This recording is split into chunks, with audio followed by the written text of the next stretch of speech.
പ്രിയപ്പെട്ട സഖാക്കളെ, പ്രിയ സുഹൃത്തുക്കളെ, എല്ലാവർക്കും നമസ്കാരം. AKG EMS ദിനാചരണത്തിൻ്റെ ഭാഗമായി ഇന്നിവിടെ ഭരണഘടനയെ മുൻനിർത്തിയുള്ള ഒരു സംവാദത്തിൻ്റെയും ആലോചനയുടെയും വേദിയാണ് രൂപപ്പെടുത്തിയിട്ടുള്ളത്. ഇവിടെ സൂചിപ്പിച്ചതുപോലെ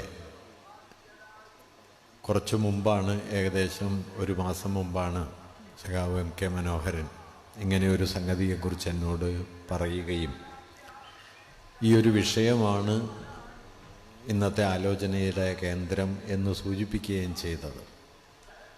വാസ്തവത്തിൽ അന്ന് ഈ വിഷയം ആലോചിക്കുന്ന സമയത്ത് ഇതിനില്ലാത്ത വലിയൊരു പ്രസക്തി ഈ കഴിഞ്ഞ ദിവസങ്ങൾ കൊണ്ട് ഈ വിഷയത്തിന് കൈവന്നിട്ടുണ്ട്.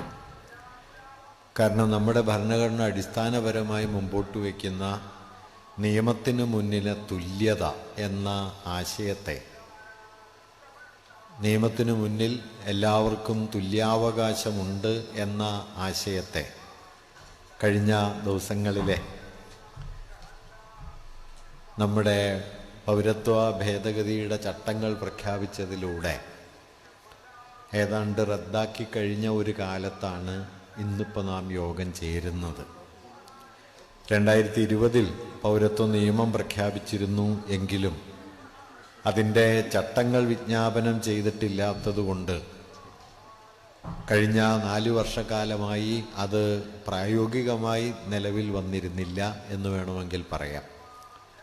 എന്നാൽ ചട്ടങ്ങൾ കൂടി വിജ്ഞാപനം ചെയ്തതോടെ അത് പ്രായോഗികമായി നിലവിൽ വരുന്ന സ്ഥിതി സംജാതമായിരിക്കുന്നു.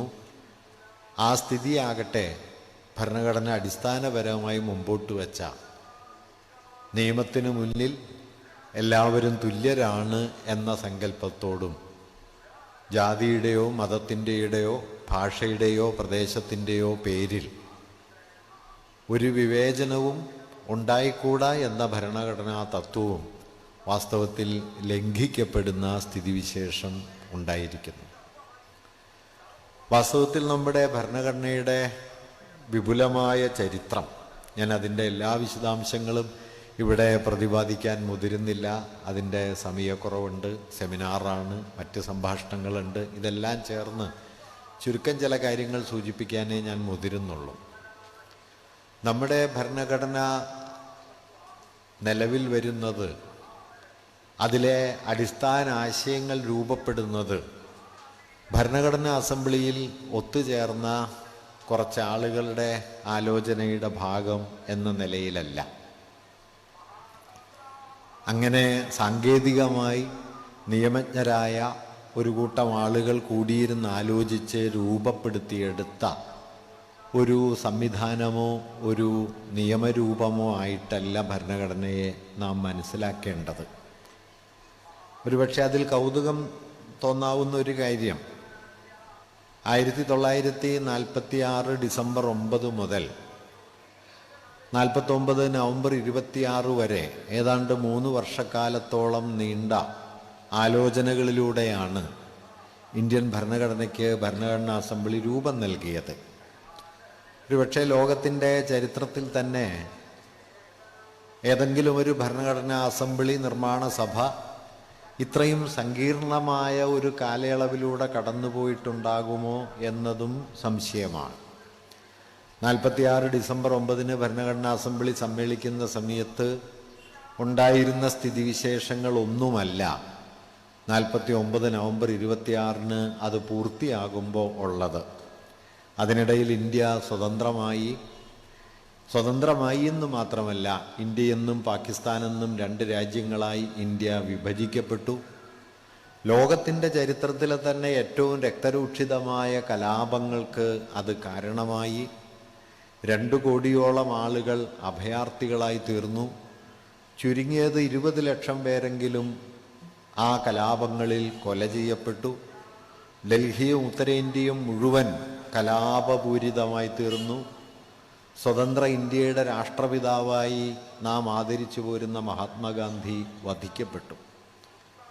ഇതിനെല്ലാം നടുവിലാണ് നമ്മുടെ ഭരണഘടനാ അസംബ്ലി സമ്മേളിച്ചത്. 46 ഡിസംബർ 9 ഭരണഘടനാ അസംബ്ലി സമ്മേളിക്കുമ്പോൾ അതിൽ അംഗങ്ങളായിരുന്ന 100-ലധികം ആളുകൾ വിഭജനത്തെ തുടർന്ന് നമ്മുടെ ഭരണഘടനാ അസംബ്ലിയിലെ അംഗങ്ങളല്ലാതായി.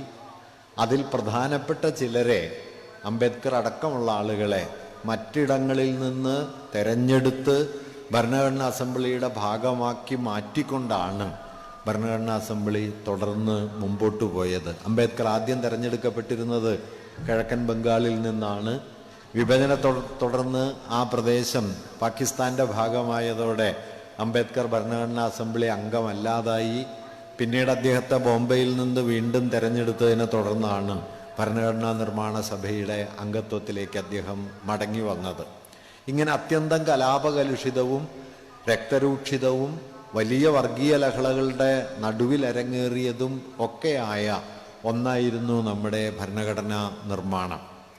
എങ്കിലും അത്രയും സങ്കീർണമായ ഒരു കാലയളവിലൂടെയാണ് അത് രൂപപ്പെട്ടതെങ്കിലും ആ കാലയളവിനെ സ്വാധീനിക്കാവുന്ന മതപരമോ വിഭാഗീയമോ ആയ ആശയങ്ങൾക്കും താല്പര്യങ്ങൾക്കും നമ്മുടെ ഭരണഘടനാ സംവിധാനത്തിൽ ഒരു ഇടവും കിട്ടരുത് എന്ന കാര്യത്തിൽ അത്യന്തം ജാഗ്രത പുലർത്തിക്കൊണ്ടാണ് വാസ്തവത്തിൽ നമ്മുടെ ഭരണഘടന നിലവിൽ വന്നത്.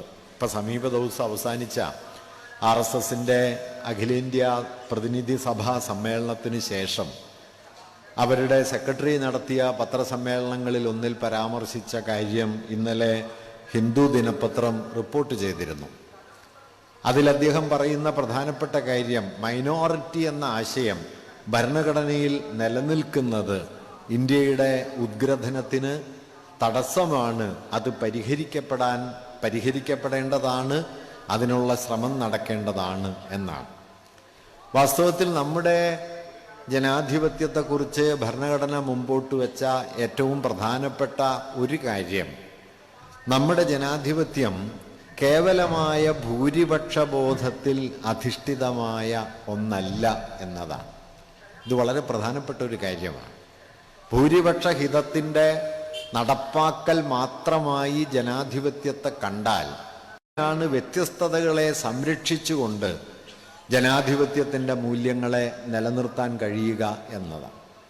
അതുകൊണ്ട് മെജോറിറ്റേറിയനിസം എന്ന് വിളിക്കുന്ന, ഭൂരിപക്ഷവാദം എന്ന് വിളിക്കുന്ന ഒന്നിനെ ഭരണഘടനയുടെയും ഭരണനിർവഹണത്തിൻ്റെയും ഉള്ളിൽ കടന്നു കയറാൻ അനുവദിക്കാതെ ഭൂരിപക്ഷവാദത്തിനപ്പുറം ഒരു സമൂഹത്തിലെ എല്ലാ വിഭാഗങ്ങൾക്കും അവരവരുടേതായ ഇടമുറപ്പാക്കുന്ന മട്ടിൽ സമൂഹത്തെ സംഘടിപ്പിക്കുക, ഭരണനിർവഹണ സംവിധാനങ്ങളെ ഒരുക്കിയെടുക്കുക എന്നത് രണ്ടാം ലോക യുദ്ധാനന്തരം രൂപപ്പെട്ട ആധുനിക ജനാധിപത്യ രാജ്യങ്ങളുടെ പ്രധാനപ്പെട്ട ഉത്കണ്ഠകളിലൊന്നായിരുന്നു. ഇന്ത്യയെ സംബന്ധിച്ചാകട്ടെ ഇത് കൂടുതൽ സവിശേഷമായ സ്വഭാവമുള്ള ഒന്നായിരുന്നു.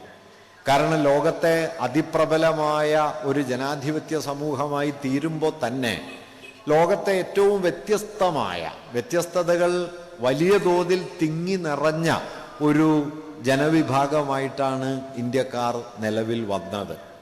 മുഴുവൻ ഇന്ത്യക്കാരെയും ഒരു രാഷ്ട്രമെന്ന നിലയിൽ കൂട്ടിയിണക്കാൻ പോന്നതായി യാതൊരു ഘടകവും ഇവിടെ ഇല്ല എന്നതാണ് വാസ്തവം. അത് ഭാഷയായിട്ടോ മതമായിട്ടോ ജാതിയായിട്ടോ സംസ്കാരമായിട്ടോ എന്നു തുടങ്ങി നരവംശപരമായ ഘടകങ്ങളെ വരെ പരിഗണിച്ചാൽ ഇന്ത്യ മുഴുവൻ ഇന്ത്യക്കാർക്കും ബാധകമായ യാതൊന്നും അതിലില്ല. ഒരേ ഭാഷക്കാരല്ല, ഒരേ സംസ്കാരം പങ്കുവയ്ക്കുന്നവരല്ല, ഒരേ ഭക്ഷണ രീതിയോ വസ്ത്രധാരണമോ ജീവിത രീതിയോ മതമോ ഒന്നും മുഴുവൻ ഇന്ത്യക്കാർക്കും ബാധകമല്ല. ലോകത്തെ പ്രധാനപ്പെട്ട നരവംശ വിഭാഗങ്ങളൊക്കെ ഏറിയും കുറഞ്ഞും ഇന്ത്യയിലുണ്ട്. അങ്ങനെ വ്യത്യസ്തതകളുടെ വലിയൊരു കൂടിച്ചേർന്ന് നിൽക്കലാണ് ഇന്ത്യ എന്നിരിക്കെ എങ്ങനെയാണ് ഇതിനെ ഒരു ജനാധിപത്യ സംവിധാനത്തിൽ ഉൾപ്പെടുത്തുക എന്നത് വളരെ പ്രധാനപ്പെട്ട ആലോചനാ വിഷയമായി തീരുകയും ആ ആലോചന ഇന്ത്യ എന്ന രാഷ്ട്ര സംവിധാനത്തിൻ്റെ ആണിക്കല്ലായി മാറിത്തീരുകയും ചെയ്തു. നമ്മുടെ ഭരണഘടനയുടെ 1-ാം അനുച്ഛേദം ആരംഭിക്കുന്നത് നമുക്കൊക്കെ അറിയുന്നത് പോലെ ഇന്ത്യ അഥവാ ഭാരതം സംസ്ഥാനങ്ങളുടെ ഒരു യൂണിയനാണ് എന്ന് പ്രഖ്യാപിച്ചുകൊണ്ടാണ്. India that is Bharat shall be a union of states എന്ന് പറഞ്ഞുകൊണ്ടാണ്. സംസ്ഥാനങ്ങളുടെ യൂണിയനായിട്ടാണ് ഇന്ത്യ നിലനിൽക്കുക എന്ന് കരുതുന്നതിൻ്റെ ഭരണഘടന അതിൻ്റെ ആദ്യ വാക്യമായി പ്രഖ്യാപിക്കുന്നതിൻ്റെ താല്പര്യം എന്തെന്ന് വെച്ചാൽ അത് വ്യത്യസ്തതകളെയും വൈവിധ്യങ്ങളെയും നിലനിർത്തിക്കൊണ്ടും ആ വ്യത്യസ്തതകൾക്കുള്ളിൽ രാഷ്ട്രീയമായ ഒരു ഇച്ഛ കൊണ്ട് രൂപപ്പെടുന്ന ഐക്യത്തെ രാഷ്ട്രത്തിൻ്റെ അടിസ്ഥാനമാക്കി മാറ്റിക്കൊണ്ടുമാണ് ഇന്ത്യ നിലനിൽക്കുക എന്നാണ്. ഒരു ഭാഗത്തത് വ്യത്യസ്തതകളെ അംഗീകരിക്കുന്നു, മറുഭാഗത്ത് ഈ വ്യത്യസ്തതകൾ നിലനിൽക്കെ തന്നെ തങ്ങളുടെ രാഷ്ട്രീയമായ ഇച്ഛ കൊണ്ട് ഒരുമിച്ച് നിൽക്കാൻ തീരുമാനിച്ച ഒരു ജനതയുടെ ഏകോപിതമായ നിലനിൽപ്പായി രാഷ്ട്രം മാറിത്തീരുകയും ചെയ്യുന്നു. അങ്ങനെ വ്യത്യസ്തതയെയും ആ വ്യത്യസ്തതകൾക്കുള്ളിലെ ഐക്യഭാവനയെയും കൂട്ടിയിണക്കിക്കൊണ്ടാണ് ഭരണഘടന അതിൻ്റെ 1-ാമത്തെ അനുച്ഛേദത്തിന് തന്നെ രൂപം നൽകിയിട്ടുള്ളത്. ഭരണഘടന അംഗീകരിക്കപ്പെട്ടത് 1949 നവംബർ 26-നാണ്. അതിന് തൊട്ടു പിന്നാലെ RSSന്റെ മുഖപത്രമായിട്ടുള്ള ഓർഗനൈസർ ഭരണഘടനയ്ക്കെതിരെ പലതരം വിമർശനങ്ങൾ ഉന്നയിക്കുകയുണ്ടായി. 1949 നവംബർ 29-നും 30-നുമായി എഴുതിയ മുഖപ്രസംഗങ്ങളിൽ ഓർഗനൈസർ ഉന്നയിച്ച പ്രധാനപ്പെട്ട 2-3 വിമർശനങ്ങൾ, ഒന്ന്, ഇന്ത്യയുടെ ഭരണഘടന ചിരപുരാതനമായ ഇന്ത്യൻ ഭരണഘടനാ മൂല്യങ്ങളെ അല്പം പോലും ഉൾക്കൊണ്ടിട്ടില്ല എന്നതാണ്. ലോകം മുഴുവൻ ആദരിക്കുന്ന ഭരണഘടനാ തത്വങ്ങൾ ഇന്ത്യയിലുണ്ടെന്നും അവയെയൊന്നും ഉൾക്കൊള്ളാത്ത പാശ്ചാത്യമായ ഭരണഘടനാ സങ്കല്പങ്ങളുടെ പകർപ്പാണ് ഇന്ത്യൻ ഭരണഘടന എന്നുമാണ് ഉന്നയിക്കപ്പെട്ട ഒരു വിമർശനം. രണ്ടാമത്തെ ഒരു വിമർശനം ഗോൾവൽക്കർ പിന്നീട് ലേഖനമായി തന്നെ എഴുതിയതിൽ അദ്ദേഹം സൂചിപ്പിച്ചത് ഭരണഘടനയുടെ 1-ാമത്തെ അനുച്ഛേദം തന്നെ വിഭജനത്തിൻ്റെ വിത്താണ് എന്നാണ്. അതാണ് കഴിഞ്ഞ ദിവസം RSSന്റെ അഖിലേന്ത്യാ സെക്രട്ടറിമാരിൽ ഒരാൾ അദ്ദേഹത്തിൻ്റെ പ്രസംഗത്തിലൂടെ പത്രസമ്മേളനത്തിലൂടെ സൂചിപ്പിച്ച കാര്യം. ന്യൂനപക്ഷം എന്ന സങ്കല്പങ്ങളെ, വ്യത്യസ്തതകൾ എന്ന സങ്കല്പങ്ങളെ ഇല്ലാതാക്കണം എന്ന ആശയം. വാസ്തവത്തിൽ ഇതിൽ ആദ്യം പറഞ്ഞ വിമർശനം ഒട്ടൊക്കെ സാധുവാണ്. കാരണം ചിരപുരാതനമായ ഭാരതീയ ഭരണഘടനാ സങ്കല്പം എന്ന് അവർ കരുതുന്നത് മുഖ്യമായിട്ടും മനുസ്മൃതി മുമ്പോട്ട് വച്ച ദർശനങ്ങളെയാണ്. അത് ആ മുഖപ്രസംഗം എടുത്തു പറയുകയും ചെയ്യുന്നുണ്ട്.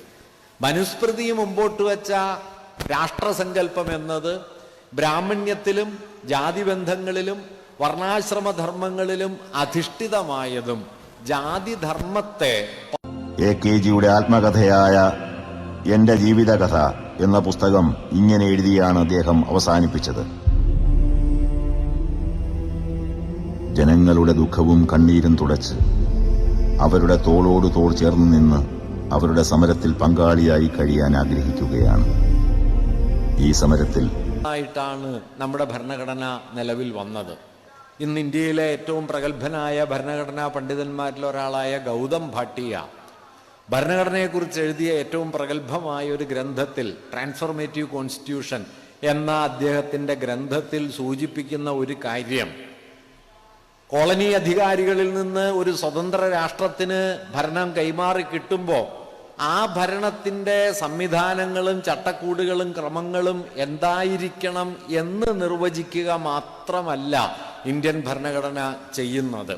അതായത് അധികാര കൈമാറ്റത്തെ തുടർന്ന് പുതുതായി നിലവിൽ വരുന്ന രാഷ്ട്രത്തിൻ്റെ സ്വരൂപവും ആ രാഷ്ട്രത്തിലെ പൗരന്മാരുടെ അവകാശാധികാരങ്ങളും കടമകളും ഉത്തരവാദിത്തങ്ങളും വിശദീകരിക്കുന്ന ഔപചാരികമായ ഒരു ദൗത്യം മാത്രമല്ല ഇന്ത്യൻ ഭരണഘടന നിർവഹിക്കുന്നതെന്നും, മറിച്ച് അങ്ങനെ നിലവിൽ വരുന്ന രാജ്യം ഇനി എങ്ങനെയാണ് പരിണമിക്കേണ്ടത്, ഭാവിയിൽ ഏത് ദിശയിലേക്കാണ് നീങ്ങേണ്ടത് എന്നതിനെക്കുറിച്ചുള്ള മൗലികമായ സൂചനകൾ കൂടി ഇന്ത്യൻ ഭരണഘടന ഉൾക്കൊള്ളുന്നുണ്ട് എന്ന് ഗൗതം ഭാട്ടിയ ആ ലേഖനത്തിൽ തൻ്റെ പുസ്തകത്തിൽ പറയുന്നുണ്ട്. അതിലേറ്റവും പ്രധാനപ്പെട്ട തെളിവായി അദ്ദേഹം സൂചിപ്പിക്കുന്ന ഒരു കാര്യം, ഐത്തത്തെ കുറ്റകരമാക്കിക്കൊണ്ട് കുറ്റകൃത്യമായി പ്രഖ്യാപിക്കുന്ന ഭരണഘടനാ വകുപ്പുകളാണ്. സാധാരണ നിലയിൽ ഭരണഘടനയുടെ ആലോചനാ പരിസരത്ത് വരുന്ന കാര്യങ്ങളല്ല കുറ്റകൃത്യങ്ങളെയും മറ്റും കുറിച്ചുള്ള ആശയങ്ങൾ. അതെല്ലാം ക്രിമിനൽ നിയമങ്ങളുടെയും നിയമചട്ടങ്ങളുടെയും ഒക്കെ ഭാഗമായി വരുന്നതാണ്. പക്ഷെ ഇന്ത്യയെ സംബന്ധിച്ച് അയിത്തം പോലുള്ള ജാതീയമായ സാമൂഹ്യ വിവേചനങ്ങളുടെ സുദീർഘമായ ആക്റ്റിൽ നിന്നും അതുപോലെ കാനഡയുടെയും അമേരിക്കയുടെയും ഒക്കെ ഭരണഘടനകളിൽ നിന്നും വലിയ തോതിൽ കടമെടുക്കപ്പെട്ട ആശയങ്ങളാണ് ഇന്ത്യയിലേത്, ഇന്ത്യൻ ഭരണഘടനയുടേത്. അത് സ്വതന്ത്ര സ്വഭാവമുള്ള ഒന്നല്ല എന്ന വിമർശനമൊക്കെ അക്കാലത്ത് ഉയർന്നിരുന്നു. അംബേദ്കർ ആ കാര്യത്തെക്കുറിച്ചുള്ള ആലോചനകളിൽ ഇതേക്കുറിച്ച് പ്രതിപാദിക്കുന്നുണ്ട്. അദ്ദേഹം പറഞ്ഞ ഒരു കാര്യം, സഹജമായി ഒരു ജനാധിപത്യ സമൂഹമാകാൻ കെൽപ്പുള്ള ഒന്നല്ല ഇന്ത്യ. കാരണം 2-3 സഹസ്രാബ്ദങ്ങളെങ്കിലും ജാതീയമായ വിവേചനത്തിന് സ്വാഭാവികമായി മനുഷ്യർ തുല്യരാണ് എന്ന ആശയത്തെ ഉൾക്കൊള്ളാൻ പ്രയാസമുണ്ടാവും. അതുകൊണ്ട് ഭരണഘടനാ മൂല്യങ്ങളെ ഭരണനിർവഹണത്തിൻ്റെ എല്ലാ തലങ്ങളിലും ഉറപ്പിച്ചെടുക്കാൻ കഴിഞ്ഞില്ലെങ്കിൽ ഭരണഘടന നിലനിൽക്കെ തന്നെ ഭരണഘടനാ മൂല്യങ്ങൾ അട്ടിമറിക്കപ്പെടുന്ന സ്ഥിതി ഉണ്ടാകും എന്ന് അദ്ദേഹം അക്കാലത്ത് തന്നെ സൂചിപ്പിക്കുന്നുണ്ട്. വാസ്തവത്തിൽ ഇത് തടയുന്നതിനാവശ്യമായ ചില ക്രമീകരണങ്ങൾ ഭരണഘടനയ്ക്കുള്ളിൽ തന്നെ ഉണ്ടാകണം എന്ന് അദ്ദേഹം ആഗ്രഹിക്കുകയും ചെയ്തിരുന്നു. ഇന്ത്യയിലെ ജനാധിപത്യം നേരിടാനിരിക്കുന്ന ഭീമാകാരമായ വെല്ലുവിളിയെക്കുറിച്ച് അംബേദ്കർ അക്കാലത്ത് സൂചിപ്പിച്ച ഒരു കാര്യം, ഇന്ത്യൻ ജനാധിപത്യത്തിൽ പൊളിറ്റിക്കൽ മെജോറിറ്റി എന്ന ആശയത്തെ കമ്മ്യൂണൽ മെജോറിറ്റി കൊണ്ട് അട്ടിമറിക്കാനുള്ള എല്ലാ സാധ്യതയും നിലനിൽക്കുന്നുണ്ട് എന്നതാണ്. രാഷ്ട്രീയ ഭൂരിപക്ഷത്തെ വർഗീയ ഭൂരിപക്ഷം കൊണ്ട് പകരം വയ്ക്കാനും അട്ടിമറിക്കാനുമുള്ള സാധ്യത ഒരു സമൂഹം എന്ന നിലയ്ക്ക് ഇന്ത്യ നിലനിർത്തുന്നുണ്ട്. രാഷ്ട്രീയ ഭൂരിപക്ഷം എന്ന് പറയുന്നത് നിങ്ങൾ ഭരണത്തെയും സാമൂഹ്യ ജീവിതത്തെയും അതിൻ്റെ സംഘാടനത്തെയും കുറിച്ച് ഒരു തത്വം അവതരിപ്പിക്കുകയും അത് ജനങ്ങൾക്ക് മുമ്പാകെ വിശദീകരിക്കുകയും ജനങ്ങളുടെ പിന്തുണ നേടിയെടുത്തുകൊണ്ട് നിങ്ങൾ ഭരണാധികാരത്തിലേക്ക് എത്തിച്ചേരുകയും ചെയ്യുന്ന പ്രക്രിയയാണ് രാഷ്ട്രീയ ഭൂരിപക്ഷം എന്ന് പറയുന്നത്. എന്നാൽ വർഗീയ ഭൂരിപക്ഷമാകട്ടെ അങ്ങനെ ഏതെങ്കിലും ഒരു തത്വത്തെ മുൻനിർത്തിയോ ഭരണനിർവഹണത്തെ സംബന്ധിക്കുന്ന ഏതെങ്കിലും ആശയങ്ങളെ മുൻനിർത്തിയോ രൂപപ്പെടുന്നതല്ല, മറിച്ച് നമ്മുടെയൊക്കെ ജന്മസാഹചര്യങ്ങളെ മുൻനിർത്തി മാത്രം രൂപപ്പെടുന്നതാണ്. അംബേദ്കർ പറഞ്ഞൊരു കാര്യം, പൊളിറ്റിക്കൽ മെജോറിറ്റി എന്നതിനെ നിങ്ങൾക്ക് അസ്ഥിരപ്പെടുത്താൻ കഴിയും, പൊളിറ്റിക്കൽ മെജോറിറ്റിയെ തിരുത്താൻ കഴിയും, അതിനകത്തേക്ക് കടക്കാനോ അതിൽ നിന്ന് പുറത്ത് കടക്കാനോ കഴിയും. പക്ഷെ കമ്മ്യൂണൽ മെജോറിറ്റി എന്നത് അങ്ങനെ നിങ്ങൾക്ക് തിരുത്താവുന്നതോ നിങ്ങൾക്ക് അകത്തേക്ക് കടക്കാവുന്നതോ നിങ്ങൾക്ക് പുറത്ത് കടക്കാവുന്നതോ അല്ലാത്ത നിലയിലുള്ള ഒന്നാണ്. അത് അടിസ്ഥാനപരമായി ജനാധിപത്യത്തിലെ തെരഞ്ഞെടുക്കാനുള്ള അവകാശത്തെ തന്നെ റദ്ദാക്കി കളയുന്ന ഒന്നാണ്. ഇന്ത്യയെ സംബന്ധിച്ച് രാഷ്ട്രീയ ഭൂരിപക്ഷത്തെ ഈ നിലയിലുള്ള ജാതിയുടെയും മതത്തിൻ്റെയുമായ ജന്മസാഹചര്യങ്ങളെ മുൻനിർത്തി വർഗീയ ഭൂരിപക്ഷമായി രൂപാന്തരപ്പെടുത്താനുള്ള എല്ലാ സാധ്യതകളുമുണ്ട് എന്നതുകൊണ്ട് തന്നെ സഹജമായി ജനാധിപത്യപരമായി നിലനിൽക്കാൻ ഇന്ത്യൻ സമൂഹത്തിന് വലിയ പ്രതിസന്ധികളുണ്ട് എന്ന കാര്യം അദ്ദേഹം സൂചിപ്പിക്കുകയുണ്ടായി.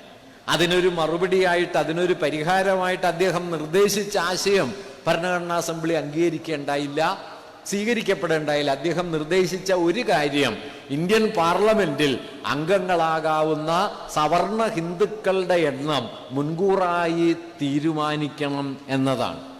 ഇന്ത്യൻ പാർലമെന്റിലെ 50% ആളുകൾ സവർണ ഹൈന്ദവ വിഭാഗങ്ങളിൽ നിന്ന് വരാത്ത വിധത്തിൽ ഭരണഘടനാ സംവിധാനത്തിനുള്ളിൽ വ്യവസ്ഥകൾ ഉണ്ടാകണം എന്ന് അദ്ദേഹം ആഗ്രഹിച്ചിരുന്നു. നിർഭാഗ്യവശാൽ ആ കാലത്ത് നമ്മുടെ ജനാധിപത്യം നേരിടാനിരിക്കുന്ന ഭീമാകാരമായ വിപത്തിനെ കുറിച്ചുള്ള ഉൾക്കാഴ്ചകൾ ഒരുപക്ഷെ അദ്ദേഹത്തിന് തോന്നിയതുപോലെ ഇന്ത്യയിലെ രാഷ്ട്രീയ സംവിധാനത്തിന് അനുഭവപ്പെടാതിരുന്നതുകൊണ്ട് ഈ വ്യവസ്ഥ നമ്മുടെ ഭരണഘടനയുടെ ഭാഗമായില്ല. അംബേദ്കർ അന്ന് ആശങ്കപ്പെട്ട ആ പ്രതിസന്ധി ഏതാണ്ട് ഇന്ത്യയിൽ ഇന്ന് നടപ്പിലായി കഴിഞ്ഞു. ഇന്ന് ഇന്ത്യ 3/2 ഭൂരിപക്ഷത്തോടെ ഭരിക്കുന്ന പാർട്ടി, ആ പാർട്ടിയിൽ ഇന്ത്യൻ ജനസംഖ്യയുടെ ഏതാണ്ട് 15-16% വരുന്ന മുസ്ലിം ജനവിഭാഗങ്ങളിൽ നിന്ന് ഒരാൾ പോലും പാർലമെന്റ് അംഗമായിട്ടില്ല, ലോകസഭ അംഗമായിട്ടില്ല എന്നതാണ് വസ്തുത. അല്ലെങ്കിൽ ഉത്തർപ്രദേശിൽ 80 സീറ്റുകളുള്ള ഏതാണ്ട് 20 കോടിയോളം മനുഷ്യരുള്ള ഉത്തർപ്രദേശിൽ നിന്ന് തെരഞ്ഞെടുക്കപ്പെടുന്ന 80 MP-മാരിൽ അവിടുത്തെ ജനസംഖ്യയുടെ 20% വരുന്ന മുസ്ലിങ്ങളിൽ നിന്ന് ഒരാൾ പോലുമില്ല. ഏതാണ്ട് 4 കോടി മുസ്ലിങ്ങൾ അവിടെ ഉണ്ട്. കേരളത്തിലെ ജനസംഖ്യയേക്കാൾ കൂടുതൽ മുസ്ലിങ്ങൾ വാസ്തവത്തിൽ ഉത്തർപ്രദേശിലുണ്ട്. അവരിൽ നിന്ന് ഒരാൾ പോലും അവിടെ നിന്ന് പാർലമെന്റിലേക്ക് എത്തുന്നില്ല. തെരഞ്ഞെടുപ്പ് എന്നത് വാസ്തവത്തിൽ മുഴുവൻ സാമൂഹ്യ വിഭാഗങ്ങളുടെയും പ്രാതിനിധ്യം ഉറപ്പാക്കുന്ന ഒന്നായി ഇന്ന് നമ്മുടെ പൊതു തെരഞ്ഞെടുപ്പുകൾ മാറിത്തീരുന്ന ചിത്രം നമുക്ക് കാണാൻ കഴിയും. ഇങ്ങനെ ഒരു സ്ഥിതിവിശേഷം സംജാതമാകാൻ സാധ്യതയുണ്ട് എന്ന് അക്കാലത്ത് സൂചിപ്പിച്ച ഒരാള് അംബേദ്കർ ആയിരുന്നു. അതുകൊണ്ടാണ് പൊളിറ്റിക്കൽ മെജോറിറ്റിയെ കമ്മ്യൂണൽ മെജോറിറ്റി കൊണ്ട് അട്ടിമറിക്കാൻ കഴിയുന്ന ഒരു സ്ഥിതിവിശേഷം ഇന്ത്യക്കകത്ത് നിലനിൽക്കുന്നുണ്ടെന്നും അതിനെതിരായ കരുതലുകൾ ഭരണഘടനാപരമായി തന്നെ ഉണ്ടാകണമെന്നും അദ്ദേഹം ആഗ്രഹിച്ചത്. നിർഭാഗ്യവശാൽ അത് നടപ്പാകാതെ പോയി. എങ്കിൽ പോലും നമ്മുടെ ഭരണഘടന അതിൻ്റെ ഓരോ ചട്ടങ്ങളിലൂടെയും അനുച്ഛേദങ്ങളിലൂടെയും നിയമത്തിനു മുന്നിലെ തുല്യത, നിയമപരമായി വേർതിരിവുകളില്ലാതെ മതത്തിൽ വിശ്വസിക്കാനും ആചരിക്കാനും പ്രചരിപ്പിക്കാനുമുള്ള അവകാശാധികാരങ്ങൾ, അയിത്തമാചരണത്തിനെതിരെയുള്ള കുറ്റം ചുമത്തലുകൾ, ഇതിലൂടെയെല്ലാം സമത്വത്തിൻ്റെ ഒരു വലിയ ആശയത്തെ വാസ്തവത്തിൽ ഭരണഘടന പടിപടിയായി മുമ്പോട്ട് കൊണ്ടുപോകാൻ ശ്രമിക്കുന്നുണ്ട്. ഈ ആശയഗതികൾ ഞാൻ തുടക്കത്തിൽ പറഞ്ഞതുപോലെ അത് ലഘുവായി അവിടെ കൂടിയിരുന്ന കുറെ ആളുകളുടെ ആലോചനയിൽ നിന്ന് ഉരുത്തിരിഞ്ഞു വന്നതല്ല. മറിച്ച് ഇന്ത്യൻ ഭരണഘടനയുടെ രൂപീകരണ ചരിത്രം 1895 സ്വരാജ് ബില്ല് എന്ന് അറിയപ്പെട്ട ആരാണ് എഴുതി തയ്യാറാക്കിയത് എന്ന കാര്യത്തിൽ അത്രയൊന്നും വ്യക്തത ഇപ്പോഴും ഇല്ലാത്ത, ചിലരത് ബാലഗംഗാധര തിലകനാണെന്ന് കരുതുന്നു, മറ്റു ചിലർ ആനി ബസന്റിന്റെ സ്വാധീനത്താൽ എഴുതപ്പെട്ടതാണ് എന്ന് കരുതുന്നു. എന്തായാലും 100 അനുച്ഛേദങ്ങളോടെ 1895 തയ്യാറാക്കപ്പെട്ട സ്വരാജ് ബില്ല് മുതൽ നിരവധിയായ പരിശ്രമങ്ങൾ ഒരു ഭരണഘടനാ സംവിധാനം എന്നതിലേക്ക് എത്തുന്നതിന് ഇന്ത്യയിൽ അരങ്ങേറിയിട്ടുണ്ട്. അത് സൈമൺ കമ്മീഷനെതിരെ മോട്ടിലാൽ നെഹ്റുവിന്റെ നേതൃത്വത്തിൽ തയ്യാറാക്കിയ നെഹ്റു റിപ്പോർട്ടായാലും, MN റോയ് തയ്യാറാക്കിയ ഇന്ത്യയുടെ കരട് ഭരണഘടനാ രൂപമായാലും, ഗാന്ധിയൻ ഭരണഘടന എന്ന നിലയിൽ നാരായണ അഗർവാൾ തയ്യാറാക്കിയ കരട് രേഖയായാലും, അങ്ങനെ നിരവധിയായ 1935 ഗവൺമെന്റ് ഓഫ് ഇന്ത്യ ആക്ട് ആയാലും, ഹിന്ദുസ്ഥാൻ റിപ്പബ്ലിക്കൻ പാർട്ടി തയ്യാറാക്കിയ ഭരണഘടനയുടെ കരടായാലും ധാരാളം ആലോചനകൾ ഭരണഘടനാ സംബന്ധമായി ഇന്ത്യയിൽ നടന്നിട്ടുണ്ട്. ഇവയെല്ലാം ഒരേ വഴിയിലൂടെ സഞ്ചരിച്ചെത്തിയതല്ല. ഞാൻ നേരത്തെ സൂചിപ്പിച്ചതുപോലെ 49 നവംബർ 26 ഭരണഘടനയുടെ കരട് അംഗീകരിക്കപ്പെട്ടെങ്കിലും ഇന്ത്യ ഭരണഘടനാ അധിഷ്ഠിതമായ ഒരു റിപ്പബ്ലിക്കായി മാറിത്തീരുന്നത് 950 ജനുവരി 26 അതായത് കരട് അംഗീകരിക്കപ്പെട്ട് പിന്നെയും 2 മാസങ്ങൾ കഴിഞ്ഞതിന് ശേഷമാണ് പരമാധികാര റിപ്പബ്ലിക്ക് എന്ന നിലയിലേക്ക് ഇന്ത്യ എത്തിച്ചേർന്നത്. എന്തുകൊണ്ടാണ് ഈ 2 മാസത്തെ കാലതാമസം എന്ന കാര്യം കൂടി നാം ശ്രദ്ധിക്കേണ്ടതാണ്. കാരണം 1930 ജനുവരി 26 ദേശീയ പ്രസ്ഥാനം പൂർണ്ണ സ്വരാജ് എന്നതിനെ അതിൻ്റെ ലക്ഷ്യമായി പ്രഖ്യാപിച്ചത്. പൂർണ്ണ സ്വാതന്ത്ര്യം, സമ്പൂർണ്ണ സ്വാതന്ത്ര്യം, ഡൊമീനിയൻ സ്റ്റാറ്റസ് അല്ല, സാമന്ത പദവിയല്ല, കോമൺവെൽത്തിനകത്തുള്ള ഒരു കീഴാള രാജ്യമെന്ന സ്ഥിതിയല്ല, മറിച്ച് സമ്പൂർണ്ണ സ്വാതന്ത്ര്യമുള്ള ഒരു സ്വതന്ത്ര രാജ്യമാണ് നമ്മൾക്ക് ആവശ്യമെന്ന് ദേശീയ പ്രസ്ഥാനം മുദ്രാവാക്യം ഉയർത്തുന്നതും ഗാന്ധിജി അത് പ്രഖ്യാപിക്കുന്നതും 1930 ജനുവരി 26 1929 ഡിസംബർ അവസാനം ചേർന്ന ലാഹോർ സമ്മേളനത്തിലാണ് ഈ പ്രമേയം പാസാക്കപ്പെട്ടത്. അത് ഔപചാരികമായി പ്രഖ്യാപിക്കപ്പെട്ടതിൻ്റെ 20ാം വാർഷിക ദിനത്തിലാണ് ഇന്ത്യ റിപ്പബ്ലിക്കായി മാറിത്തീർന്നത്. ഞാൻ പറഞ്ഞു വരുന്ന കാര്യം എന്താണെന്ന് വെച്ച് കഴിഞ്ഞാൽ, ഇന്ത്യൻ ദേശീയ പ്രസ്ഥാനത്തിന്റെ ചരിത്രത്തിലെ സവിശേഷമായ ഒരു കാഴ്ചപ്പാടിന്റെ തുടർച്ച നമ്മുടെ ഭരണഘടനാ സങ്കല്പത്തിലുണ്ട് എന്നതാണ്. അതെന്തെന്ന് വെച്ചാൽ 19ാം നൂറ്റാണ്ടിന്റെ അവസാനം ദേശീയത എന്ന ആശയവും ദേശീയ പ്രസ്ഥാനവും പതിയെ പതിയെ ഇന്ത്യയിൽ വേരുപിടിച്ചു വരുന്ന കാലം മുതൽക്ക് തന്നെ ഈ രാജ്യത്തിൻ്റെ ദേശീയതാ ഭാവനയുടെ അടിസ്ഥാനമായി മതത്തെ വിഭാവനം ചെയ്യുന്ന ശക്തമായ ഒരു ധാര നിലനിന്നിരുന്നു.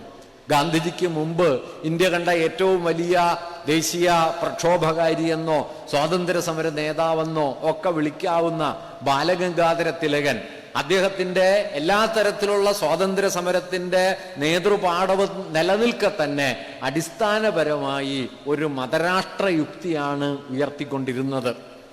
ഇന്ത്യയിൽ നടന്ന എല്ലാ നവോത്ഥാന ശ്രമങ്ങളോടും പൊതുവിൽ വൈമുഖ്യമുള്ള ഒരാളായിരുന്നു ബാലഗംഗാധര തിലകൻ.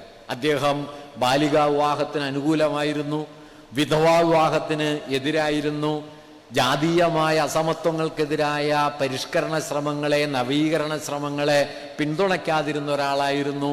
നവോത്ഥാനപരമായ ശ്രമങ്ങളൊക്കെ സ്വാതന്ത്ര്യ പ്രക്ഷോഭത്തെ ദുർബലപ്പെടുത്തുമെന്നും അതുകൊണ്ട് സ്വാതന്ത്ര്യം കൈവന്നതിന് ശേഷം പരിഹരിക്കാവുന്ന പ്രശ്നങ്ങൾ എന്ന നിലയ്ക്ക് അവയൊക്കെ മാറ്റിവെക്കാമെന്നുമായിരുന്നു തിലകന്റെ നിലപാട്. തിലകൻ മാത്രമല്ല, ലാലാ ലജ്പത് റായി ആകാം, അരവിന്ദ ഘോഷാകാം, അക്കാലത്തെ ദേശീയ പ്രസ്ഥാനത്തിന്റെ മിക്കവാറും നേതാക്കളൊക്കെ തന്നെ ഏറിയും കുറഞ്ഞും മതത്തെ, കൃത്യമായി പറഞ്ഞാൽ ഹിന്ദു മതത്തെ ഇന്ത്യൻ ദേശീയതയുടെ ആധാരമാക്കി മാറ്റുകയും മതാധിഷ്ഠിതമായ ഒരു ദേശീയ ഭാവനയെ ഏറിയും കുറഞ്ഞും പിൻപറ്റുകയും ചെയ്തവരാണ്. ഈ ഒരു കാഴ്ചപ്പാടിനെ മൗലികമായി നിരസിച്ചുകൊണ്ടാണ് 20കൾക്ക് ശേഷം ഏതാണ്ട് കാൽനൂറ്റാണ്ട് കാലം കൊണ്ട് ഇന്ത്യ ഒരു ആധുനികമായ ദേശീയതാ സങ്കല്പത്തെ ഉയർത്തിക്കൊണ്ടുവരികയും മതത്തെ മുൻനിർത്തുന്ന ഒരു രാഷ്ട്രസങ്കല്പത്തിനു പകരം മതനിരപേക്ഷമായ ദേശീയ ജനകീയ ഭാവന പ്രധാനമായി മാറുകയും ചെയ്തത്. ഒരുപക്ഷെ അതിൻ്റെ കേന്ദ്രമായി തീർന്ന ആളുകളിൽ ഒരാള് ഗാന്ധിജിയാണ്. ഗാന്ധിജി ഇന്ത്യയിൽ മടങ്ങിയെത്തിയതിനു ശേഷം നടത്തിയ ഏറ്റവും പ്രധാനപ്പെട്ട സമരം നിങ്ങൾ ശ്രദ്ധിച്ചാൽ അറിയാം, 1917 ചമ്പാരൻ സത്യാഗ്രഹമാണ്. ചമ്പാരൻ സത്യാഗ്രഹത്തിൽ ഗാന്ധിജി മുമ്പോട്ട് വെച്ച മുദ്രാവാക്യം ഇന്ത്യയുടെ ചരിത്രത്തിൽ അക്കാലം വരെ ഉയർന്നിട്ടില്ലാത്ത ഒരാശയമാണ്. അത് കർഷകർക്ക് അവരുടെ വിളവിന് വില കിട്ടണം എന്നതാണ്. അക്കാലം വരെ മധ്യകാല നാടുവാഴുത്തമോ പഴയ രാജവാഴ്ചയുടെ പ്രതിനിധികളോ ഉന്നത വിദ്യാഭ്യാസം ലഭിച്ച കുലീന വിഭാഗത്തിൽപ്പെട്ടവരോ തങ്ങളുടെ ചില രാഷ്ട്രീയ ആവശ്യങ്ങൾ എന്ന നിലയ്ക്കാണ് ബ്രിട്ടീഷ് വിരുദ്ധമായ സ്വാതന്ത്ര്യ ആശയങ്ങളെയും അതിൻ്റെ പ്രക്ഷോഭങ്ങളെയും മുന്നിൽ നിന്ന് നയിച്ചത്. 1917 ചമ്പാരൻ സത്യാഗ്രഹവും പിന്നീട് രൂപപ്പെട്ടു വന്ന ചെറുതും വലുതുമായ അനവധി സമരങ്ങളും ഇതിൽ നിന്ന് ഭിന്നമായ ഒരു വീക്ഷണം ഉയർത്തിക്കൊണ്ടുവന്നു. ഇന്ത്യ എന്നത് മധ്യകാലത്തെ രാജാക്കന്മാരുടെയോ നാടുവാഴി പ്രഭുക്കന്മാരുടെയോ കുലീനരായ ശ്രേഷ്ഠവൃന്ദങ്ങളുടെയോ ഒരു രാജ്യം മാത്രമല്ലെന്നും അതിനെല്ലാം അപ്പുറം ഇന്ത്യ എന്നത് കോടാനുകോടി വരുന്ന ഇന്ത്യയിലെ സാധാരണക്കാരുടെ, കർഷകരുടെ, തൊഴിലാളികളുടെ ഒക്കെ ജീവിത ഭൂമിയാണെന്നും അവരുടെ കൂടി സ്വാതന്ത്ര്യമാണ് ഇന്ത്യയുടെ സ്വാതന്ത്ര്യമെന്നുമുള്ള സങ്കല്പം 20കളോടെ ഇന്ത്യൻ ദേശീയ പ്രസ്ഥാനത്തിന്റെ കേന്ദ്രത്തിലേക്ക് വരുന്നു. അതുകൊണ്ടാണ് 1857 ഒന്നാം സ്വാതന്ത്ര്യ സമരത്തിന്റെയോ പഴശ്ശി രാജാവിനെ പോലെയും മംഗൾ പാണ്ഡയെ പോലെയും ഝാൻസി റാണിയെ പോലെയുമുള്ള ആദ്യകാല പ്രക്ഷോഭകാരികളുടെയോ സ്വാതന്ത്ര്യവാദത്തിന്റെ ഒരു വെറും തുടർച്ചയല്ല ഇന്ത്യയിലെ സ്വാതന്ത്ര്യ സമരം എന്ന് നമുക്ക് പറയേണ്ടി വരുന്നത്. കാരണം ഞാൻ ഈ പറഞ്ഞതിൽ ആദ്യ വിഭാഗത്തിൽപ്പെട്ടവരൊക്കെ ഏറിയും കുറഞ്ഞും മധ്യകാലത്തൊക്കെ തങ്ങൾക്ക് ലഭിച്ചിരുന്ന രാജാധികാരത്തിന്റെയും വിശേഷാവകാശങ്ങളുടെയും പുനഃസ്ഥാപനം ലക്ഷ്യം വെച്ചാണ് സമരം ചെയ്തതെങ്കിൽ ദേശീയ പ്രസ്ഥാനം 1920കൾക്ക് ശേഷം ഉയർത്തിക്കൊണ്ടുവന്ന സമരമുഖം അങ്ങനെ മധ്യകാല നാടുവാഴി അധികാരങ്ങളെ പുനഃസ്ഥാപിക്കാനോ രാജാവിൻ്റെ പാരമ്പര്യാവകാശങ്ങളെ സംരക്ഷിക്കാനോ വേണ്ടിയിട്ടല്ല, മറിച്ച് കർഷകർക്ക് വിളവിന് വില ആദ്യകാല ദേശീയതാ സങ്കല്പത്തെ പിന്തള്ളിക്കൊണ്ട് മതനിരപേക്ഷമായ ഒരു സാമൂഹ്യാവസ്ഥയുടെ അടിസ്ഥാനമായി പരിണമിക്കുകയുമാണ് ചെയ്തത്. ഈ പരിണാമ പ്രക്രിയയുടെ ഉച്ചസ്ഥാനത്താണ് നമ്മുടെ ഭരണഘടനാ അസംബ്ലി സമ്മേളിക്കുകയും we the people of India എന്ന് നമ്മുടെ ഭരണഘടന അതിൻ്റെ ആമുഖത്തിൽ ആദ്യം തന്നെ പ്രഖ്യാപിക്കുകയും ചെയ്തത്.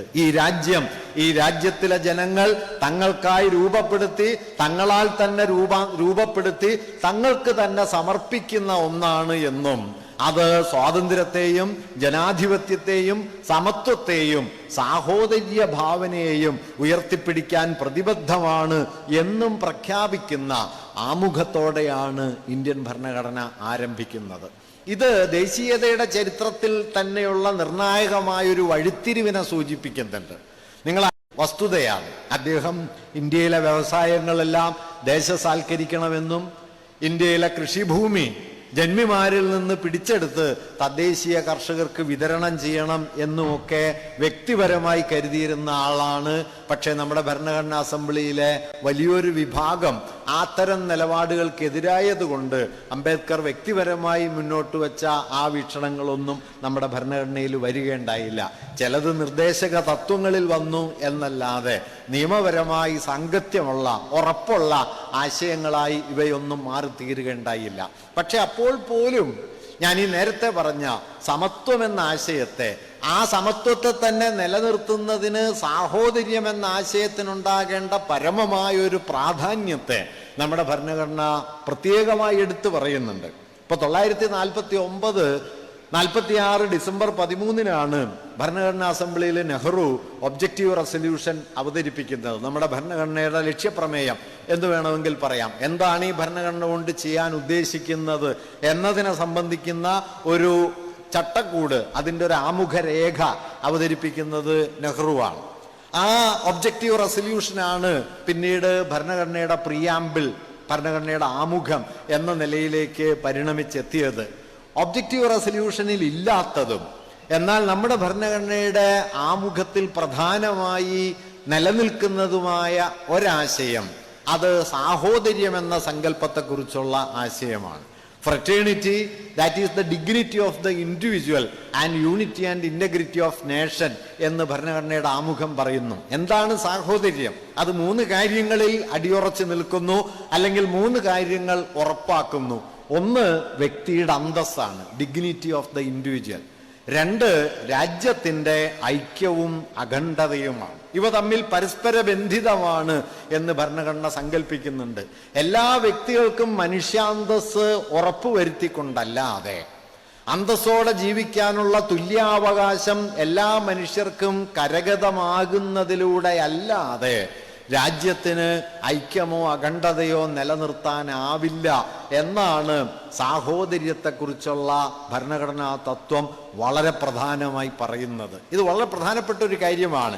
സാഹോദര്യം എന്ന വാക്ക് മിക്കവാറും ആലങ്കാരികമായി ആവർത്തിച്ച് അർത്ഥം തേഞ്ഞുപോയ ഒരു വാക്കായിട്ടാണ് നാം മനസ്സിലാക്കി വരുന്നതെങ്കിലും വാസ്തവത്തിൽ ഇന്ത്യൻ ഭരണഘടന അതിൻ്റെ നീതി ദർശനത്തിൻ്റെ, സമത്വ ദർശനത്തിൻ്റെ കാതലായി ഉറപ്പിക്കാൻ ശ്രമിച്ചിട്ടുള്ളത് ഈ സാഹോദര്യ ഭാവനയാണ്. എന്താണ് സാഹോദര്യം? ലളിതമായി പറഞ്ഞാൽ തനിക്ക് തുല്യമായ ജീവിതാവകാശം മറ്റുള്ളവർക്കെല്ലാം ഉണ്ട് എന്ന് ഓരോരുത്തരും അംഗീകരിക്കുന്നതിൻ്റെ പേരാണ് സാഹോദര്യം എന്നത്. അതൊരു ഔദാര്യ ബുദ്ധിയല്ല, അത് ആലങ്കാരികമായൊരു വാക്യമല്ല. തനിക്ക് തുല്യമായ ജീവിതാവകാശം, പൗരാവകാശം, അന്തസ്സിനുള്ള അവകാശം എല്ലാ മനുഷ്യർക്കും ഒരുപോലെയുണ്ട് എന്ന് ഓരോ വ്യക്തിയും അംഗീകരിക്കുന്ന ധാർമ്മികമായ, നൈതികമായ ഒരടിസ്ഥാന തത്വത്തെയാണ് സാഹോദര്യം എന്ന് പറയുന്നത്. ഇത് അംബേദ്കർക്ക് മുമ്പും പിമ്പും ഒക്കെ കേരളത്തിന്റെ സാമൂഹ്യ ചരിത്രത്തിൽ നിങ്ങൾക്ക് പല നിലകളിൽ കാണാൻ പറ്റും. 1889 88 അരുവിപ്പുറം പ്രതിഷ്ഠയില് നാരായണഗുരു എഴുതി വയ്ക്കുന്ന വാക്കുകളിൽ സാഹോദര്യം എന്നതുണ്ട്. സോദരത്വേന വാഴുന്ന മാതൃകാസ്ഥാനം. ഈ സാഹോദര്യം എന്നത് ഇന്ത്യയിൽ സവിശേഷമായി പ്രാധാന്യമുള്ള ഒന്നാണ്. കാരണം മനുഷ്യർക്കിടയിലെ തുല്യതയെ അസാധ്യമാക്കുന്ന, ബ്രാഹ്മണ്യത്തിന്റെ ജാതി വ്യവസ്ഥക്കെതിരെ, ജാതി വ്യവഹാരത്തിനെതിരെ അതിപ്രധാനമായ ഒരു വിമർശന മൂല്യമായി, ഒരു പ്രതിരോധ മൂല്യമായി കൂടിയാണ് സാഹോദര്യം എന്ന തത്വം ഗുരു ഉയർത്തിക്കൊണ്ടുവന്നത്. ഇത് ഭരണഘടനയിലേക്ക് വരികയും അംബേദ്കർ അതിനെ മറ്റൊരു നിലയിൽ കൂടി വിശദീകരിക്കുന്നുണ്ട്. അദ്ദേഹം പറഞ്ഞത് ജനാധിപത്യം എന്ന് പറയുന്നതിൻ്റെ കാതൽ 3 വാക്കുകളാണ്. എന്നെ സംബന്ധിച്ചിടത്തോളം ജനാധിപത്യം എന്ന വാക്കിന്റെ, ആശയത്തിന്റെ കാതൽ 3 വാക്കുകളാണ്. അത് സ്വാതന്ത്ര്യം, സമത്വം, സാഹോദര്യം എന്നിവയാണ്. സ്വാതന്ത്ര്യമില്ലാത്ത സമത്വമോ സമത്വമില്ലാത്ത സ്വാതന്ത്ര്യമോ നിരർത്ഥകമാണ് എന്ന് അദ്ദേഹം പറയുന്നു. സമത്വമില്ലാത്ത സ്വാതന്ത്ര്യം മഹാഭൂരിപക്ഷം ജനങ്ങളെയും ചൂഷണം ചെയ്യുന്നതിനുള്ള, ന്യൂനപക്ഷത്തിനുള്ള അവകാശം മാത്രമായി അവസാനിക്കും. സ്വാതന്ത്ര്യമില്ലാത്ത സമത്വമാകട്ടെ വ്യക്തികളുടെ ഇച്ഛകൾക്കും അഭിലാഷങ്ങൾക്കും ഇടമില്ലാത്ത മട്ടിൽ ഏകാധിപത്യത്തിന്റെ യുക്തിയിലേക്ക് നീങ്ങിപ്പോവുകയും ചെയ്യും. അതുകൊണ്ട് സ്വാതന്ത്ര്യവും സമത്വവും പരസ്പര പൂരകമാണ്. ഒന്നിന്റെ അഭാവത്തിൽ മറ്റൊന്ന് ഫലപ്രദമായി നിലനിൽക്കില്ല എന്ന് അദ്ദേഹം പറയുന്നുണ്ട്. പക്ഷെ ഇങ്ങനെ പറയുമ്പോൾ തന്നെ സ്വാതന്ത്ര്യവും സമത്വവും അന്യോന്യം പൂരകമല്ല എന്ന ഒരു സ്ഥിതിവിശേഷവുമുണ്ട്. കാരണം എൻ്റെ സ്വാതന്ത്ര്യബോധത്തെ അതിരില്ലാതെ കെട്ടഴിച്ചു വിട്ടാൽ സാമൂഹികമായ സമത്വത്തെ അത് പല നിലകളിൽ ദുർബലപ്പെടുത്തും. തിരിച്ച് സമൂഹത്തിന്റെ സ്വാതന്ത്ര്യ സമത്വ ഭാവന അതിപ്രബലമായി തീരുകയും അതിശക്തമായി തീരുകയും ചെയ്താൽ വ്യക്തികളുടെ സ്വാതന്ത്ര്യബോധത്തെ അത് ശിഥിലമാക്കും. അതുകൊണ്ട് സ്വാതന്ത്ര്യവും സമത്വവും പരസ്പര പൂരകമാണ് എന്ന് നാം പറയുമെങ്കിലും വാസ്തവത്തിൽ അവയ്ക്കിടയിൽ ചില വൈരുദ്ധ്യങ്ങൾ നിലനിൽക്കുന്നുണ്ട് എന്ന് അംബേദ്കർ പറയുന്നുണ്ട്. ഈ വൈരുദ്ധ്യം പരിഹരിക്കാനുള്ള വഴിയായി അദ്ദേഹം നിർദ്ദേശിച്ചത് സ്വാതന്ത്ര്യത്തിൻ്റെയും സമത്വത്തിൻ്റെയും ആധാരമായി സാഹോദര്യമെന്ന മൂല്യത്തെ ഉറപ്പിക്കണം എന്നതാണ്. എൻ്റെ സ്വാതന്ത്ര്യബോധം മറ്റൊരാളുടെ സമത്വപൂർണമായ നിലനിൽപ്പിന് തടസ്സമാകരുത് എന്ന എൻ്റെ രാഷ്ട്രീയവും ധാർമ്മികവുമായ ബോധ്യമാണ് സാഹോദര്യ ഭാവന. അതോടൊപ്പം സമൂഹത്തിന്റെ സമത്വഭാവന വ്യക്തികളുടെ സ്വാതന്ത്ര്യബോധത്തെ തടയരുത് എന്നതും സാഹോദര്യ ഭാവനയുടെ ആധാരമാണ്. അദ്ദേഹം പറഞ്ഞ കാര്യം ഇത്രയേ ഉള്ളൂ, സാഹോദര്യമെന്ന മൂല്യത്തിൽ നിലീനമായില്ലെങ്കിൽ അഥവാ സാഹോദര്യമെന്ന അടിസ്ഥാന മൂല്യത്തിൽ നിന്ന് പൊട്ടിപ്പുറപ്പെട്ടില്ലെങ്കിൽ സ്വാതന്ത്ര്യവും സമത്വവും നിങ്ങൾക്കൊരു സമൂഹത്തിൽ നിലനിർത്താൻ പ്രയാസമായിരിക്കും. അതിന് പോലീസ് കോൺസ്റ്റബിൾമാരെ ഏർപ്പെടുത്തേണ്ടി വരും എന്ന് അദ്ദേഹം പറയുന്നുണ്ട്. അതുകൊണ്ട് ഫലത്തിൽ ജനാധിപത്യത്തിന്റെ കാതലേതാണ്? സ്വാതന്ത്ര്യം, സമത്വം, സാഹോദര്യം എന്ന ഈ തൃത്വസങ്കല്പത്തിൽ ഇതിന്റെ കാതലേതാണ് എന്ന ചോദ്യത്തിന് അദ്ദേഹം നൽകിയ ഉത്തരം സാഹോദര്യം എന്നാണ്.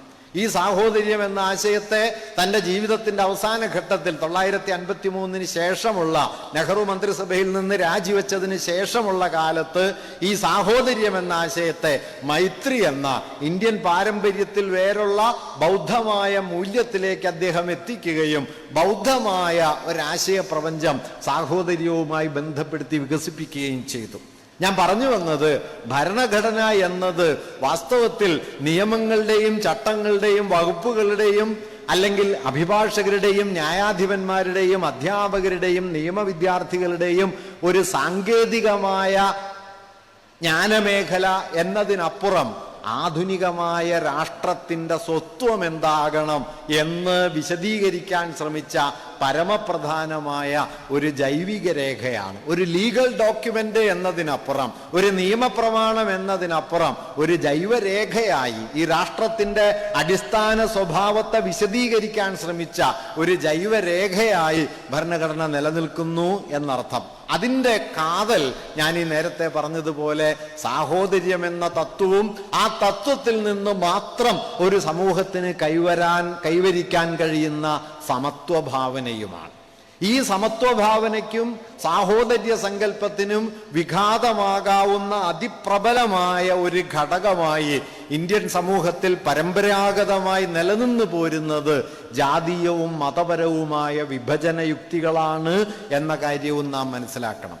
ഈ വിഭജന യുക്തികളെ പ്രതിരോധിക്കാൻ വേണ്ട ആഭ്യന്തരമായ ക്രമീകരണങ്ങൾ ഭരണഘടനയ്ക്കുള്ളിൽ തന്നെ വേണമെന്നും അതുകൊണ്ട് ഭരണനിർവഹണപരം അഡ്മിനിസ്ട്രേറ്റീവ് എന്ന് പറയാവുന്ന കാര്യങ്ങളെക്കുറിച്ച് വരെ ഭരണഘടന ചിലപ്പോൾ പ്രതിപാദിക്കേണ്ടി വരും എന്നും അംബേദ്കർ ഇതുമായി ബന്ധപ്പെട്ട ചർച്ചകളിൽ സൂചിപ്പിക്കുന്നുണ്ട്. ഞാൻ പറഞ്ഞു വന്ന ആശയം എന്താന്ന് വെച്ചാൽ, ഇങ്ങനെ ഒരാധുനിക രാഷ്ട്രം എന്ന നിലയിൽ ഇന്ത്യയുടെ വൈവിധ്യത്തെയും നമ്മുടെ സംസ്കാരത്തിന്റെ വ്യത്യസ്തമായ നിലനിൽപ്പുകളെയും ഭാഷാപരവും മതപരവും സാമൂഹികവുമായ വൈജാത്യങ്ങളെയും ഉൾക്കൊണ്ടുകൊണ്ടും എന്നാൽ ആ വൈജാത്യങ്ങൾക്കുള്ളിൽ ഒരു ഏകതാബോധത്തെ ഉറപ്പിച്ചു നിർത്താൻ പരിശ്രമിച്ചുകൊണ്ടുമാണ് ഇന്ത്യൻ ഭരണഘടന രൂപപ്പെട്ടത്. ഭരണഘടനാ അസംബ്ലിയിൽ ഇന്ത്യ എന്ന പേരിനെ കുറിച്ച് ചർച്ച നടക്കുന്ന സമയത്ത് 1949 സെപ്റ്റംബർ മാസത്തിലാണ് 17-18 തീയതികളിലാണ് ഈ രാജ്യത്തിൻ്റെ പേരെന്താകണം എന്നതിനെക്കുറിച്ച് ഭരണഘടനാ അസംബ്ലി വിശദമായി ചർച്ച ചെയ്യുന്നത്. അരമണിക്കൂർ കൊണ്ട് തീർപ്പാക്കാവുന്ന ഒരു കാര്യം എന്ന് പറഞ്ഞാണ് അംബേദ്കർ ഈ വിഷയം അവതരിപ്പിക്കുന്നതെങ്കിലും ഏതാണ്ട് 1.5 ദിവസത്തോളം ഈ ചർച്ച മുമ്പോട്ട് പോവുകയുണ്ടായി. ഭാരതം എന്ന പേര് നിർദ്ദേശിക്കപ്പെട്ടു, ഭാരതവർഷം എന്ന പേര്, അഖണ്ഡ ഭാരതം എന്ന പേര്, ഇങ്ങനെ ഹിന്ദുസ്ഥാൻ എന്ന പേര്, പല പേരുകൾ നിർദ്ദേശിക്കപ്പെടുകയുണ്ടായി. ഈ ചർച്ചകൾക്കിടയിലാണ് ആദ്യകാലത്തെ കമ്മ്യൂണിസ്റ്റ് നേതാക്കളിൽ ഒരാളായിരുന്ന ഇൻക്വിലാബ് സിന്ദാബാദ് എന്ന മുദ്രാവാക്യത്തിന് രൂപം നൽകിയ ഹസ്രത് മൊഹാനി എന്നു പേരായ ഉറുദു കവി, അദ്ദേഹം ഭരണഘടനയുടെ 1-ാം അനുച്ഛേദത്തിനെതിരെ ഒരു വിമർശനം ഉന്നയിക്കുന്നുണ്ട്.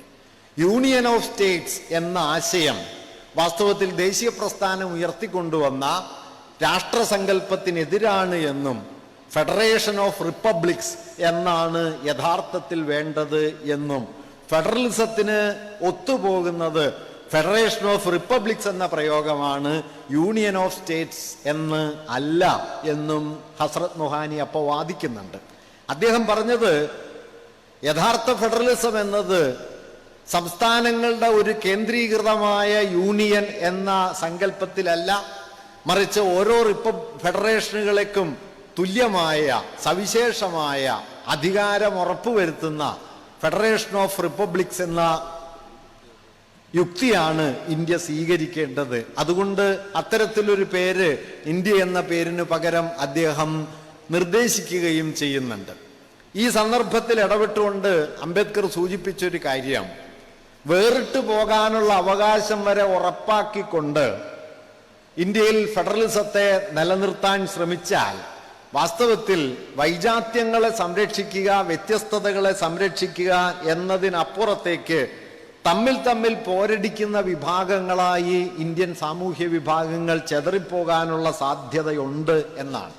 അതുകൊണ്ട് ചെതറിപ്പോകുന്ന, അന്യോന്യം പോരടിക്കുന്ന വിഭാഗങ്ങളായി മാറാതെയും എന്നാൽ അതേസമയം തന്നെ ഇന്ത്യയുടെ വൈജാത്യത്തെ, ഭാഷാപരവും സാംസ്കാരികവും മതപരവും മറ്റുമായ വ്യത്യസ്തതകളെ പരിപാലിച്ചുകൊണ്ടും ന്യൂനപക്ഷ അവകാശങ്ങളെ സവിശേഷമായി സംരക്ഷിച്ചുകൊണ്ടും പ്രാദേശികമായ സാംസ്കാരിക വ്യത്യസ്തതകളെ, അത് കാശ്മീരിൻ്റെ ആകാം, വടക്കിഴക്കൻ സംസ്ഥാനങ്ങളുടെ ആകാം, ഗോത്രമേഖലകളുടെ ആകാം, ഇവരുടെയൊക്കെ സാംസ്കാരികവും ചരിത്രപരവുമായ വ്യത്യസ്തതകളെ സംരക്ഷിച്ചുകൊണ്ടും ഏകീകൃതമായ ഒരു സമൂഹമായി നിൽക്കുന്ന രാഷ്ട്രീയ ഇച്ഛയ്ക്കാണ് നാം ഊന്നൽ നൽകേണ്ടത് എന്നാണ് അദ്ദേഹം മുഖ്യമായിട്ട് പറയുകയും നമ്മുടെ ഭരണഘടനാ അസംബ്ലി അക്കാര്യത്തിൽ ഒരു തീരുമാനത്തിലേക്ക് എത്തിച്ചേരുകയും ചെയ്തത്.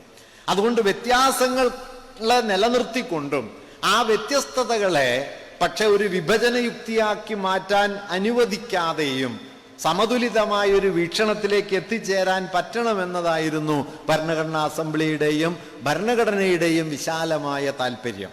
ഇന്ന് ഹിന്ദുത്വം ചെയ്യുന്നത് അത് പൗരത്വ ഭേദഗതിയാകാം, അത് കാശ്മീരിന്റെ സവിശേഷാവകാശങ്ങൾ എടുത്തു കളയുന്ന കാര്യമാകാം, ഇപ്പോൾ ഇന്ത്യയിൽ അടിച്ചേൽപ്പിക്കാൻ ശ്രമിക്കുന്ന ഏക സിവിൽ കോഡാകാം, ഇന്ത്യക്കൊരൊറ്റ ഭാഷയെ വേണ്ടൂ എന്ന വാദമാകാം, ഇന്ത്യയുടേത് ഏക സംസ്കാരമാണ് എന്ന വാദമാകാം. ഇതിലെല്ലാം ഉള്ളടങ്ങിയിരിക്കുന്നത് വ്യത്യസ്തതകൾക്ക് മുകളിലേക്ക് ഏകതയുടെ പേരിൽ ഒരൊറ്റ വീക്ഷണത്തെ അടിച്ചേൽപ്പിക്കുന്ന ഏകാധിപത്യപരമായ പ്രവണതയാണ്. നമ്മുടെ ഭരണഘടന എന്തിനെയാണോ ചെറുക്കാൻ ശ്രമിച്ചത്, ഏത് തരത്തിലുള്ള അമിതാധികാരപരമായ കേന്ദ്രീകരണത്തെയാണോ ചെറുക്കാൻ ശ്രമിച്ചത്, ആ കേന്ദ്രീകരണത്തെ ഏകതയുടെ മറപറ്റി നിന്ന് ഇന്ത്യൻ ജനതയ്ക്ക് മേൽ അടിച്ചേൽപ്പിക്കാനുള്ള ശ്രമമാണ് ഇപ്പൊ നടക്കുന്നത്. ജനാധിപത്യം എന്നത് ഭൂരിപക്ഷ ഹിതനിർവഹണമല്ലെന്നും വ്യത്യസ്തതകളെ സംരക്ഷിക്കലാണ് എന്നും ഭരണഘടനാ അസംബ്ലി ചർച്ചകളിൽ അംബേദ്കർ പറയുന്നുണ്ട്. അദ്ദേഹം ജനാധിപത്യത്തിന് ആ ഘട്ടത്തിൽ നൽകിയ ഒരു വിശദീകരണം ഇന്ന് വളരെ പ്രാധാന്യമുള്ളൊരു വിശദീകരണമാണ്. അദ്ദേഹം പറഞ്ഞത് ജനാധിപത്യം ഭൂരിപക്ഷ ഹിതമല്ല. ഭൂരിപക്ഷ ഹിതം നാം പരിശോധിക്കുന്നുണ്ട്, ഒരു തെരഞ്ഞെടുപ്പിൽ പരിശോധിക്കുന്നുണ്ട്, ആ ഭൂരിപക്ഷം ലഭിക്കുന്ന ആള് ജയിക്കുന്നുണ്ട്, ഭൂരിപക്ഷം വരുന്ന അംഗങ്ങൾ ഉൾപ്പെട്ട പാർട്ടി അധികാരത്തിലെത്തുന്നുണ്ട്. അത് ജനാധിപത്യത്തിന്റെ ഒരു പ്രയോഗ രീതിയാണ്. ജനാധിപത്യത്തിന്റെ കാതലായ തത്വം അതായിക്കൂടാ. അങ്ങനെ ആയാൽ ഫാഷിസത്തിലേക്ക് ജനാധിപത്യത്തിൽ നിന്ന് വളരെ എളുപ്പം ഒരു വഴി തുറന്നു കിട്ടും. നാം മറന്നുകൂടാത്തൊരു കാര്യം, മുസോളിനിക്ക് ഫാസിസ്റ്റ് ജർമ്മനിയിൽ ഭൂരിപക്ഷം ഉണ്ടായിരുന്നു, ഹിറ്റ്ലർക്ക് നാസി ജർമ്മനിയിൽ ഭൂരിപക്ഷം ഉണ്ടായിരുന്നു, വലിയ പിന്തുണയുണ്ടായിരുന്നു. ആ പിന്തുണയ്ക്ക് പുറത്ത് തന്നെയാണ്, ഭൂരിപക്ഷ അംഗീകാരത്തോടെയാണ് ഫാഷിസം വിജയത്തിലെത്തിയത്. അതുകൊണ്ട് കേവല ഭൂരിപക്ഷമാണ് ജനാധിപത്യം എന്ന വാദത്തെ നാം അടിപിടി നിരസിച്ചേ പറ്റൂ. അംബേദ്കർ അതിനെ സംബന്ധിച്ച് സൂചിപ്പിച്ചൊരാശയം ഇതാണ്: വ്യത്യസ്തരായിരിക്കാനും ആ വ്യത്യസ്തതയുടെ പേരിൽ വേട്ടയാടപ്പെടാതിരിക്കാനുമുള്ള ഒരാളുടെ അവകാശത്തിന്റെ പേരാണ് ജനാധിപത്യം. 100-ൽ 90 പേർ ഒരു നിലപാടെടുക്കുമ്പോൾ അതിൽ നിന്ന് വ്യത്യസ്തമായ നിലപാടെടുക്കാൻ 10 ആളുകൾക്ക് കഴിയണമെന്ന് മാത്രമല്ല, ആ 10 പേരുടെ വ്യത്യസ്താഭിപ്രായങ്ങളെ സംരക്ഷിക്കാൻ ആ സമൂഹത്തിനും കഴിയണം. അതുകൊണ്ട് വ്യത്യസ്തതകളെ ഇല്ലാതാക്കലല്ല, വ്യത്യസ്തതകളെ പരിപാലിക്കാനും സംരക്ഷിക്കാനുമുള്ളൊരു സമൂഹത്തിന്റെ ആഭ്യന്തര ബലത്തിലാണ് ജനാധിപത്യം നിലനിൽക്കുന്നത്. ഇന്നാകട്ടെ വ്യത്യസ്തതകളെ നിർമാർജനം ചെയ്ത് വ്യത്യസ്തത എന്നത് കുറ്റകൃത്യമായി തീരുന്ന, വ്യത്യസ്തത എന്നത് രാജ്യദ്രോഹമായി തീരുന്ന, ഭിന്നാഭിപ്രായങ്ങൾ സാമൂഹ്യ വിരുദ്ധതയാണ് എന്ന് പ്രഖ്യാപിക്കുന്ന അമിതാധികാരപരമായ ഏകതയുടെ മറപറ്റിയെത്തുന്ന ഫാഷിസത്തിന്റെ യുക്തിയാണ് ഇന്ന് ഭരണഘടനയുടെ അടിസ്ഥാന മൂല്യങ്ങളെ അട്ടിമറിച്ചുകൊണ്ട് നമ്മുടെ രാഷ്ട്രീയ അന്തരീക്ഷത്തിൽ ഉയർന്നു വരുന്നത്. അതിനുള്ള നാനാതരത്തിലുള്ള നിയമനിർമ്മാണങ്ങൾ നടക്കുന്നു. ഞാൻ തുടക്കത്തിൽ പറഞ്ഞതുപോലെ ഈ വിഷയം ആലോചിക്കുന്ന സമയത്ത് പൗരത്വ നിയമ ഭേദഗതിയുടെ ചട്ടങ്ങൾ വിജ്ഞാപനം ചെയ്യപ്പെട്ടിട്ടില്ലായിരുന്നുവെങ്കിൽ ഇന്ന് ആ ചട്ടങ്ങൾ വിജ്ഞാപനം ചെയ്യപ്പെട്ടിരിക്കുന്നു. ഞാൻ അതിൻ്റെ വിശദാംശങ്ങളിലേക്ക് കടക്കാതെ ഒരു കാര്യം പറയാം.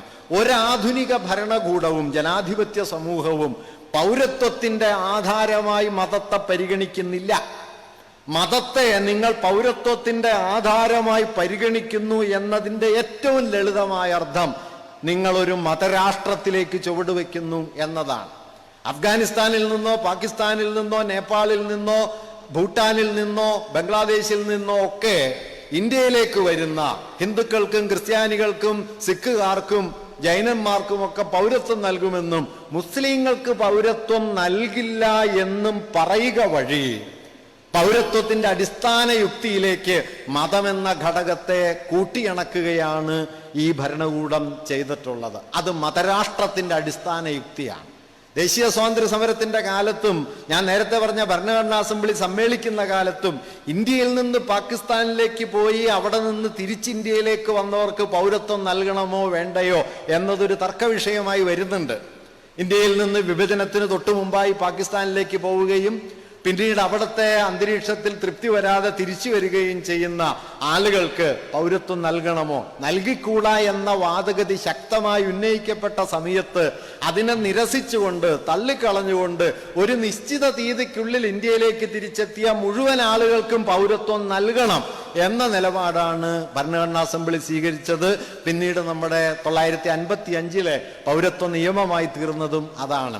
എപ്പോഴാണ് ഒരു രാജ്യത്തിന്റെ പൗരത്വ സങ്കല്പത്തിന്റെ ആധാരത്തിലേക്ക് മതം കടന്നു വരുന്നത്, അപ്പോൾ ഒന്നാമതായി സംഭവിക്കുന്നത് രാഷ്ട്രം മതരാഷ്ട്രമായി തീരുന്നു എന്നതാണ്. ഇങ്ങനെ മതരാഷ്ട്രത്തിന്റെ യുക്തിയിലേക്ക് നമ്മുടെ രാജ്യത്തെ കൂടുതലായി അടുപ്പിക്കുന്ന, രാജ്യത്തിന്റെ ജനാധിപത്യപരമായ ഉള്ളടക്കത്തെ അകമേ തകർക്കുന്ന, അതിൻ്റെ വൈവിധ്യങ്ങളെയും വ്യത്യസ്തതകളെയും ഇല്ലാതാക്കുന്ന അമിതാധികാരപരമായ ഒരു ഏകതാഭാവം, വാസ്തവത്തിൽ ഫാഷിസ്റ്റ് പ്രകൃതമുള്ള ഏകാധിപത്യം, ഏകതയുടെ മറപറ്റി വന്നെത്തുന്ന ഒരു കാലത്താണ് നാം ഇപ്പോൾ നിലനിൽക്കുന്നത്.